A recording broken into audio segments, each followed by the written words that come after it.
Hello friends, स्वागत है आप लोगों का हमारे आज के इस वीडियो में। पिछले वीडियो में हम लोग देख रहे थे ज्योग्राफी में चल रहा था हम लोग का एस्ट्रोनॉमी। ज्योग्राफी में हम लोग एस्ट्रोनॉमी पढ़ रहे थे। एस्ट्रोनॉमी में हम लोग पढ़े थे कि तारा बनता कैसे है और तारा का समाप्त कैसे होता है, अंत कैसे होता है तारा का। ठीक है, तो अब देखिए हमारा जो ये ब्रह्मांड है, ऊपर जितना भी चीज़ हम लोग देख रहे हैं सब क्या है, ब्रह्मांड है, पूरा ब्रह्मांड है। अब देखिए ब्रह्मांड में असंख्य तारे हैं, ब्रह्मांड में असंख्य तारे हैं। ब्रह्मांड में असंख्य तारे हैं।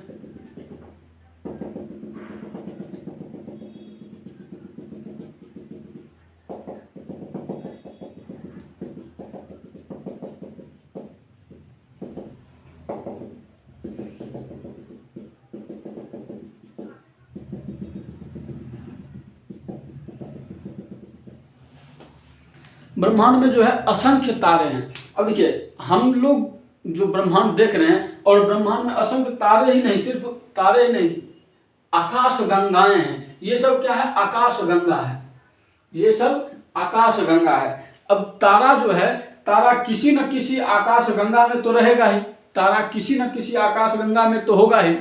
अब ये ब्रह्मांड में असंख्य आकाश गंगाएं हैं, करोड़ों आकाश गंगाएं हैं, करोड़ों संख्या में यह आकाश गंगा ब्रह्मांड में मौजूद है, करोड़ों संख्या में। और हर आकाश गंगा में लगभग 100 अरब के करीब, लगभग 100 अरब तारे हैं। हर आकाश गंगा में, हर आकाश गंगा में 100 अरब तारे हैं, लगभग 100 अरब तारे हैं। और ये जो आकाश गंगा है, ये आकाश गंगा भी करोड़ों की संख्या में है हमारे ब्रह्मांड में।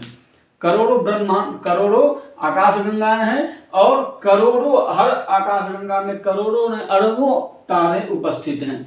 ठीक है, अब देखिए ये जो आकाश गंगा है, इस आकाश गंगा में से कोई ना कोई एक ऐसा आकाश गंगा होगा जिसमें हम लोग रहते होंगे, जिसमें हमारा सूर्य रहता होगा। इस इतने सारे असंख्य जो आकाश गंगा है, उसमें से कोई ना कोई एक तो आकाश गंगा होगा जिसमें कि हमारा सूर्य रहता हो, जिसमें हमारा सूर्य रहता हो। तो देखिए ये मान लेते हैं, ये है हमारा आकाश गंगा जिसमें हमारा सूर्य है। यहाँ पर में सूर्य जो है वह केंद्र में नहीं है, सूर्य आकाश गंगा के केंद्र में स्थित नहीं है, बल्कि वो क्या है, एक किनारे पर में स्थित है। सूर्य एक किनारे पर में स्थित है। अब इसमें ये हमारा सूर्य है, तो ये हमारे आकाश गंगा हुई, जिस आकाश गंगा में हमारा सूर्य है। तो हम जहां भी हम रहते हैं, तो हम उसका एक कुछ न कुछ नाम रखते हैं। जहां भी हम रहते हैं तो वहां कुछ न कुछ हम अपना जो चीज रहता है, हम अपने सामान का तो कुछ न कुछ नाम रखते हैं। तो ऐसे ही ये जो हमारी आकाश गंगा है, इसका नाम है मंदाकिनी। हमारी जो ये आकाश गंगा है, इसका नाम है मंदाकिनी। इंग्लिश में कहते हैं मिल्की वे, मिल्की वे, मंदाकिनी। इसी को दुग्ध मेखला भी कहते हैं, इसी को दुग्ध मेखला भी कहते हैं। मिल्की वे का हिंदी है दुग्ध मेखला। तो ये जो आकाश गंगा है, इसमें हमारा सूर्य रहता है, यानी ये हमारा अपना जो आकाश गंगा है वो हो गया, ये क्या है, तो मंदाकिनी। ठीक है, अब देखिए ये जो सूर्य है, ये सूर्य भी एक तारा ही है। सूर्य क्या है, सूर्य भी एक तारा ही है। वो हमसे निकटतम तारा है, इसलिए हमें बड़ा दिखाई पड़ता है, और बाकी जो ताराएं हैं वो दूर दूर सूर्य से दूर है, तो इसलिए वो हमें छोटे दिखाई देते हैं। लेकिन सूर्य भी क्या है, एक तारा ही है, सूर्य भी एक तारा ही है। देखिए सूर्य जो है, सूर्य अपने इस मंदाकिनी का चक्कर लगा रहा है। सूर्य जो है अपनी इस आकाश गंगा का चक्कर लगा रहा है। कौन, तो सूर्य इसका चक्कर लगा रहा है, सूर्य इसका चक्कर लगा रहा है। अब देखिए सूर्य जो चक्कर लगा रहा है, तो सूर्य का स्पीड क्या है, देखिए 250 किलोमीटर प्रति सेकेंड की स्पीड से सूर्य चल रहा है। 250 किलोमीटर प्रति सेकेंड के स्पीड से सूर्य इस मंदाकिनी का, इस आकाश गंगा का, हमारी मंदाकिनी का चक्कर लगा रहा है। सूर्य 250 किलोमीटर प्रति सेकेंड की रफ्तार से चल रहा है। अच्छा, तो इसको चक्कर लगाने में कितना समय लग रहा है, चक्कर लगाने में इसको 25 करोड़ वर्ष लग रहा है। 25 करोड़ वर्ष एक बार सूर्य इस आकाश गंगा का, हमारी मंदाकिनी का जो चक्कर पूरा करेगा वो 25 करोड़ वर्ष में पूरा करेगा। इसका स्पीड देखिए कितना है, 250 किलोमीटर प्रति सेकेंड के स्पीड से जब सूर्य चल रहा है तब 25 करोड़ वर्ष में ये इस आकाश गंगा का, हमारी मंदाकिनी का चक्कर लगाएगा। तो समझ जाइए कि हमारी मंदाकिनी कितनी बड़ी है, हमारी जो आकाश गंगा है मंदाकिनी वो कितनी बड़ी है। और इससे भी बड़ी बड़ी आकाश गंगाएं ऊपर ब्रह्मांड में अभी मौजूद है, इससे भी बड़ी बड़ी आकाश गंगाएं हैं।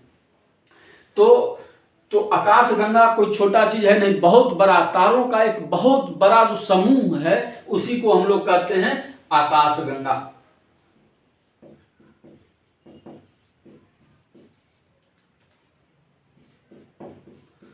आकाश गंगा गैलेक्सी, ठीक है।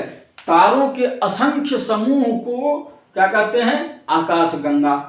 और हमारे इस आकाश गंगा का नाम क्या है, तो मंदाकिनी यानी मिल्की वे। सूर्य इसके केंद्र में नहीं है बल्कि किनारे पर में सूर्य स्थित है। सूर्य कहाँ स्थित है आकाश गंगा में, मंदाकिनी के किनारे पर में सूर्य स्थित है, जो कि 250 किलोमीटर प्रति सेकेंड की रफ्तार से इस आकाश गंगा का, हमारी मंदाकिनी का चक्कर लगा रहा है। हम किसका चक्कर लगाते हैं, तो हम सूर्य का चक्कर लगाते हैं। हम पृथ्वी जो है सूर्य का चक्कर लगाती है, लेकिन सूर्य किसका चक्कर लगाता है, तो आकाश गंगा का। हम जो चक्कर लगाते हैं सूर्य का तो उसको क्या कहते हैं, सोलर ईयर, यानी कि सोलर ईयर कहते हैं। सोलर ईयर कितने दिनों का होता है, तो 365 दिन में हम लोग सूर्य का एक चक्कर लगा लेते हैं, 365 दिन में। लेकिन ये जो होता है, ये आकाश गंगा का जो सूर्य चक्कर लगा रहा है इसको कहते हैं कॉस्मिक ईयर, यानी ब्रह्मांड वर्ष।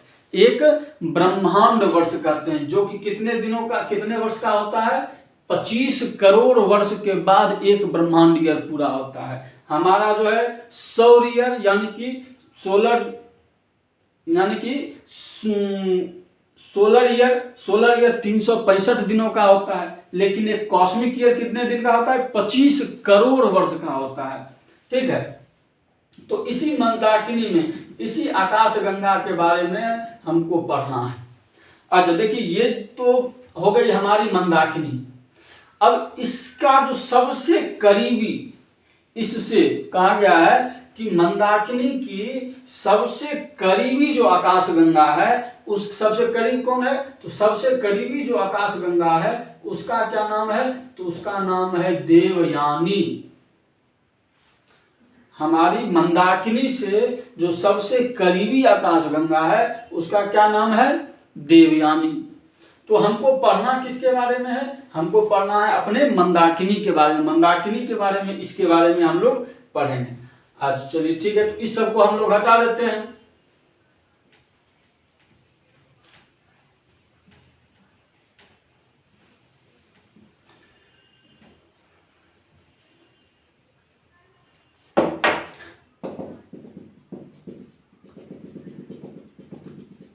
हम लोगों का जो ये है आकाश गंगा, क्या नाम है इसका, मंदाकिनी।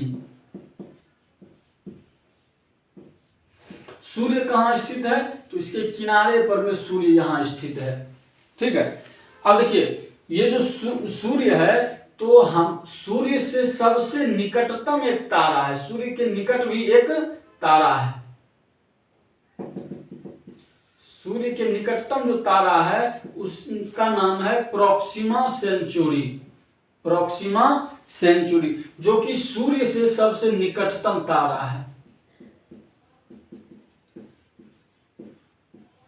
सूर्य का निकटतम तारा, सबसे निकट जो है, सूर्य के सबसे करीब जो है वो है कौन सा, तो प्रोक्सिमा सेंचुरी। अब देखिए, सबसे निकटतम का मतलब ये नहीं कि बगल में ही है, सबसे निकटतम। ज्योग्राफी में पिछले क्लास में ही बताए थे कि कोई भी चीज यहाँ पर में नॉर्मल नहीं होता है, हर चीज यहाँ पर एबनॉर्मल ही रहता है। यानी सबसे निकटतम, यहाँ से अगर हम प्रोक्सिमा सेंचुरी पर पहुंचना चाहें तो 3 लाख किलोमीटर प्रति सेकंड की रफ्तार से अगर चलते हैं 1 सेकेंड में 3 लाख किलोमीटर अगर चलते हैं तब हमको 2 से 2.5 साल लगेगा इस प्रोक्सिमा सेंचुरी पर पहुंचने में, इतना निकट है। ठीक है, तो यह है सूर्य से सबसे निकटतम तारा प्रोक्सिमा सेंचुरी, यह है हमारा सूर्य। ठीक है, देखिए अब हमारे जो ये आकाश गंगा है, तो आकाश गंगा में असंख्य तारे हैं।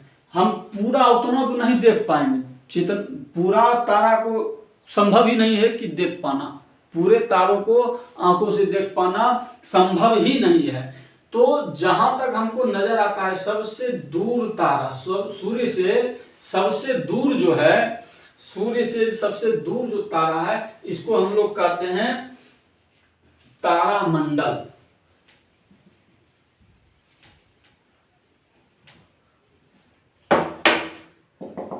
सूर्य से सबसे दूर जो है उसको हम लोग कहते हैं तारामंडल।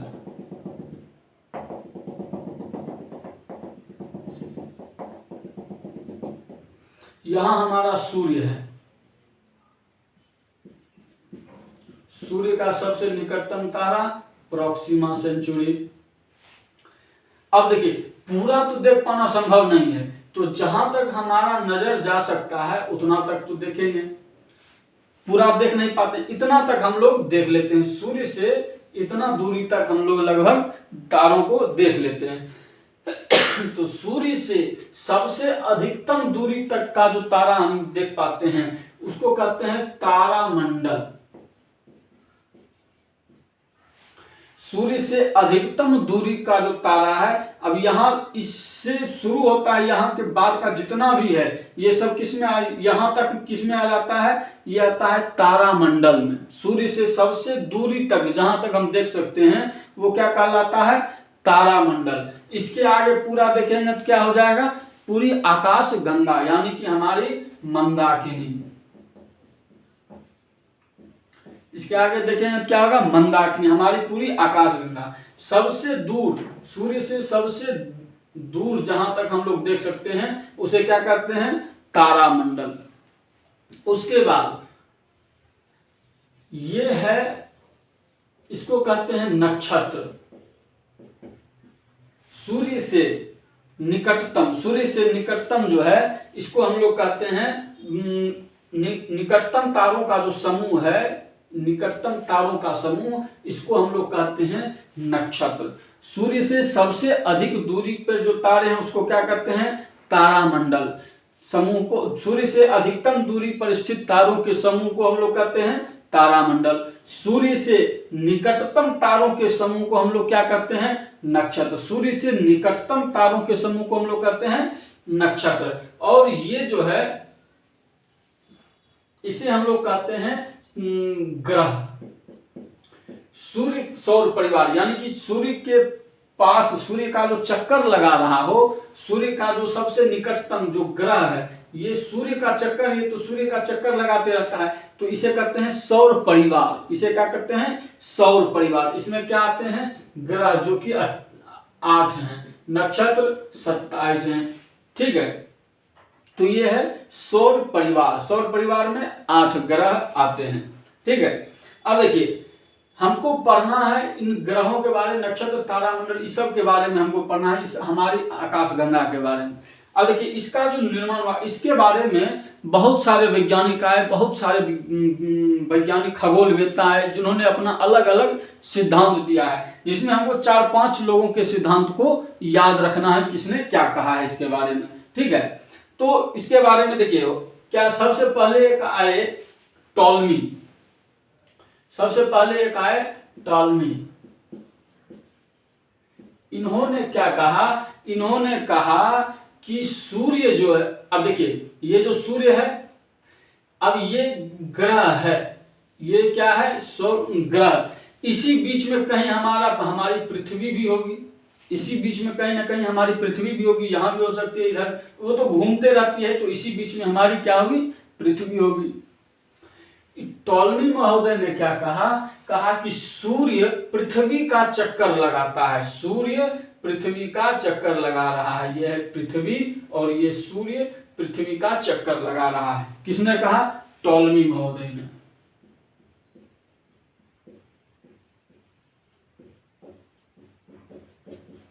सूर्य चक्कर लगाता है पृथ्वी का। किसने कहा था? टॉलमी। क्या कहा था? इसी कारण से दिन और रात होता है। सूर्य पृथ्वी का चक्कर लगाता है, इसी कारण से दिन और रात होता है। और इनके बातों को 800 साल तक मानते रहे लोग कि हाँ सूर्य ही पृथ्वी का चक्कर लगाता है, सूर्य ही पृथ्वी का चक्कर लगाता है, सूर्य ही पृथ्वी का चक्कर लगाता है। इसके बाद एक आए वैज्ञानिक कॉपरनिकस।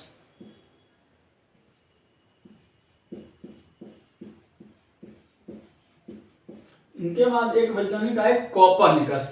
इन्होंने कहा कि टॉलमी जो बोल के गए हैं वो बिल्कुल गलत है। टॉलमी ने जो बोला है वो बिल्कुल गलत है। सूर्य चक्कर नहीं लगाता है, बल्कि सूर्य अपनी जगह पर स्थिर है। सूर्य अपनी जगह पर स्थिर है, पृथ्वी चक्कर लगा रही है सूर्य का। पृथ्वी चक्कर लगाती है सूर्य का। कॉपरनिकस ने क्या कहा? टॉलमी ने जो बताया है वो बिल्कुल गलत है। सूर्य पृथ्वी का चक्कर नहीं लगा रहा है, बल्कि पृथ्वी सूर्य का चक्कर लगा रही है। किन्होंने कहा? कॉपरनिकस ने। इसके बाद एक और वैज्ञानिक आए, क्या था नाम उनका? केपलर। इनका नाम था केपलर। इन्होंने क्या कहा? इन्होंने कहा पृथ्वी अब ये कॉपरनिकस जो थे, इन्होंने कहा कि सूर्य का जो है पृथ्वी एकदम गोल आकार में चक्कर लगा रही है, गोल आकार में चक्कर लगा रही है। यहाँ सूर्य है तो पृथ्वी इस तरह से गोल आकार में चक्कर लगा रही है सूर्य का। लेकिन ये जो केपलर आए, इन्होंने कहा कि गोलाकार में पृथ्वी चक्कर नहीं लगा रही है, बल्कि पृथ्वी जो है एक दीर्घ वृत्ताकार में चक्कर लगा रही है, दीर्घ वृत्ताकार में चक्कर लगा रही है सूर्य का। कॉपरनिकस ने क्या कहा था? पृथ्वी सूर्य का चक्कर लगाती है, लेकिन कैसे? तो गोलाकार। केपलर ने क्या कहा कि पृथ्वी सूर्य का चक्कर लगाती है, लेकिन गोलाकार में नहीं, बल्कि अंडाकार में, दीर्घ वृत्ताकार में। इन्होंने क्या कहा? पृथ्वी दीर्घ वृत्ताकार पर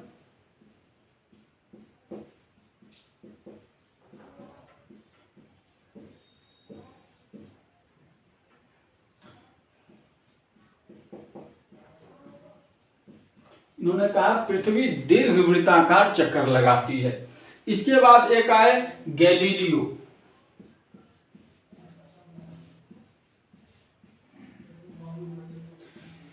इन्होंने कॉपरनिकस और केपलर के सिद्धांत को प्रूव्ड कर दिया। इन्होंने कहा कि पृथ्वी सूर्य का चक्कर लगा रही है और भी दीर्घ वृत्ताकार पर ही चक्कर लगा रही है। इन दोनों के सिद्धांत को इन्होंने क्या कहा?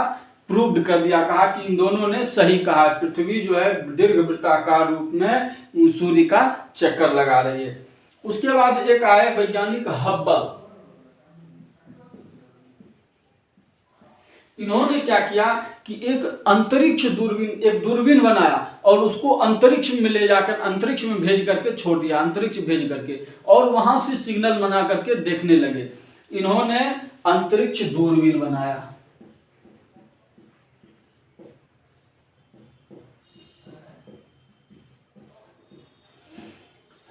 इन्हीं के नाम पर दूरबीन का भी नाम क्या पड़ गया? हब्बल। इन्हीं के नाम पर, इनका जो नाम था एडविन हब्बल,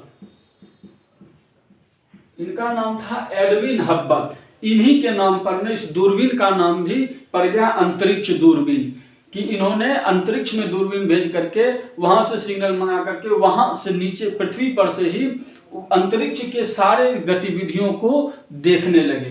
कौन? Edwin Hubble. इसलिए इनके अंतरिक्ष दूरबीन का, अंतरिक्ष में जो दूरबीन भेजा गया अंतरिक्ष दूरबीन, उसका नाम भी क्या है? तो हब्बल। ठीक है, तो ये क्या है? तो हमारी मंदाकिनी आकाशगंगा। हमारी आकाशगंगा में सूर्य कहाँ स्थित है? तो किनारे पर में स्थित है। सूर्य आकाशगंगा का चक्कर कितने दिनों में लगाता है? 25 करोड़ वर्ष में। 25 करोड़ वर्ष में सूर्य हमारी मंदाकिनी का चक्कर कितने दिनों में लगाता है? 25 करोड़ वर्ष में। ठीक, किस स्पीड से चल रहा है? तो 250 किलोमीटर प्रति सेकेंड की स्पीड से चल रहा है तब 25 करोड़ वर्ष में चक्कर पूर्ण करेगा। 25 करोड़ वर्ष, ठीक है। सूर्य का सबसे निकटतम तारा कौन सा है? Proxima Centauri.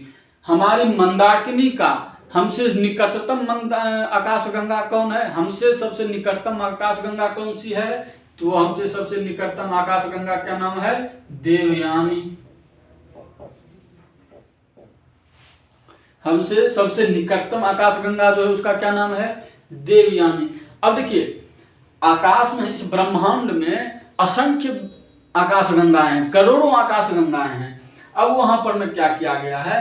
तो तीन आकाशगंगाओं को मिला करके, 3 आकाशगंगाओं को मिला करके बना दिया गया है। इसको कहते हैं क्लस्टर। 3 आकाशगंगाओं का, 3 आकाशगंगाओं का एक समूह बना दिया गया है, जिसको क्या कहते हैं? क्लस्टर।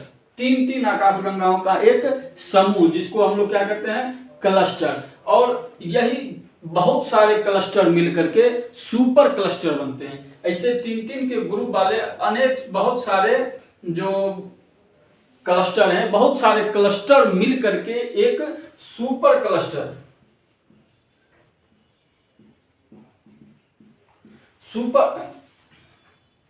सुपर क्लस्टर का निर्माण करते हैं। बहुत सारे क्लस्टर मिलकर के एक सुपर क्लस्टर का निर्माण करते हैं, ठीक है। तो हम किस आकाशगंगा में रहते हैं? तो मंदाकिनी। हमसे सबसे निकटतम आकाशगंगा का क्या नाम है? तो देवयानी। 3 आकाश कितने क्लस्टर, कितने आकाशगंगाओं के समूह को कहते हैं? तो 3 आकाशगंगाओं के समूह को क्या कहते हैं? क्लस्टर कहते हैं। हमसे सबसे निकटतम तारा कौन से? हमसे सबसे निकटतम तारा सूर्य। हमसे सबसे निकटतम तारा सूर्य। हमसे दूसरा सबसे निकटतम तारा प्रॉक्सिमा सेंचुरी। सूर्य से सबसे निकटतम तारा प्रॉक्सिमा सेंचुरी।